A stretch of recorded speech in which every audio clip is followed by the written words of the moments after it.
আসন্ন Asia cup তো বটেই, টি-20 বিশ্বকাপে ভারতের চূড়ান্ত স্কোয়াডে আমি শ্রেয়াস আয়ারকে প্রবলভাবে দেখতে চাইছি। এই শ্রেয়াস আয়ার এই মুহূর্তে রিসেন্ট পাস্টে ব্যাট হাতে দুর্ধর্ষ ছন্দে রয়েছেন। গত বছর ওই ঘরোয়া ক্রিকেটের মরশুম থেকে আপনি যদি কাউন্ট করে দেখেন, সব ফরম্যাটের ক্রিকেটেই তিনি ধারাবাহিকভাবে রান পেয়েছেন। তার পরবর্তীতে চ্যাম্পিয়ন্স ট্রফিতেও তিনি টিম ইন্ডিয়ার হয়ে সর্বোচ্চ রান স্কোরার ছিলেন।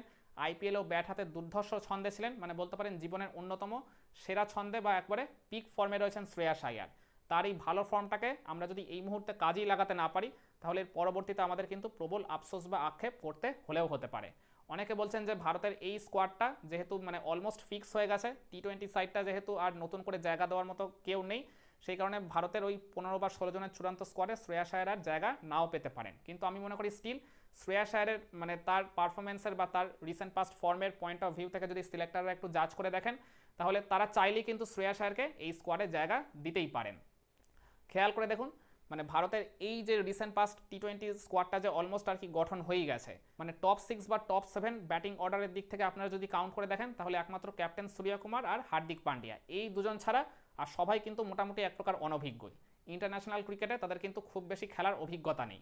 তো সেই জায়গায় শ্রেয়াস আয়ারের মতো একজন অভিজ্ঞ ক্রিকেটারকে যদি অ্যাড করে দেওয়া যায়, কারণ তিনি এখন জীবনের অন্যতম সেরা ছন্দে রয়েছেন, তো তার এই ভালো ফর্মটা তিনি এই মুহূর্তে যে কোনো সময় কিন্তু প্রদর্শন করলেই করতে পারেন।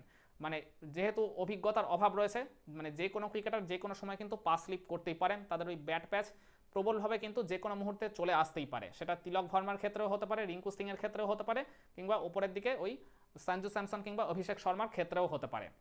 তো সেই কারণেই বলছি, এই জায়গায় শ্রেয়াস আয়ারকে যদি ভারতের টিম ম্যানেজমেন্ট বা ভারতের সিলেকশন প্যানেল ওই চূড়ান্ত স্কোয়াডে জায়গা দেয়, তাহলে আমরা ব্যাকআপ ক্রিকেটার হিসেবে যেমন শ্রেয়াস আয়ারকে পেয়ে যাব, তেমনি যে কোনো সময় বা যে কোনো মুহূর্তে তার সার্ভিসের প্রয়োজন পড়লে আমরা তাকে ওই একাদশে পারফেক্টলি সুইট করিয়ে নিলেও নিতে পারি। তিলক ভার্মা, রিঙ্কু সিং এই দুজন ইন্টারন্যাশনাল ক্রিকেটে খেলার কিন্তু অভিজ্ঞতা খুব বেশি নেই। যে কোনো সময় বা যে কোনো মুহূর্তে এই দুজনের কিন্তু পাস স্লিপ করতেই পারে। আর যেটা আমরা কিন্তু রিসেন্ট পাস্টে বেশ কয়েকবার দেখেছি, তিলক ভার্মার এর আগের আইপিএলটা কিন্তু খুব একটা ভালো যায়নি। হ্যাঁ, তার আগে ভারতীয় দলের জার্সি গায়ে তিনি সাউথ আফ্রিকা ট্যুরে কিংবা ইংল্যান্ডের এগেনস্ট ওই টি-20 সিরিজটায় ব্যাট হাতে বেশ ভালোই ছন্দে ছিলেন, বেশ কয়েকটা কার্যকরী বা ম্যাচ উইনিং নক খেলেছিলেন, কিন্তু আইপিএলে তিনি কিন্তু একবারই up to the mark performance করতে পারেননি। অপরদিকে রিঙ্কু সিং, তিনিও কিন্তু তার ওই ব্যাটে যে ধারাবাহিকতা সেটা কিন্তু খুব একটা দেখাতে পারেননি। কোনো ম্যাচে রান পেয়েছেন, কোনো ম্যাচে দলকে ভরসা জোগাতে ব্যর্থ হয়েছেন। তো এদেরকে কিন্তু পারফেক্টলি রিপ্লেস করতে পারেন শ্রেয়াস আয়ার।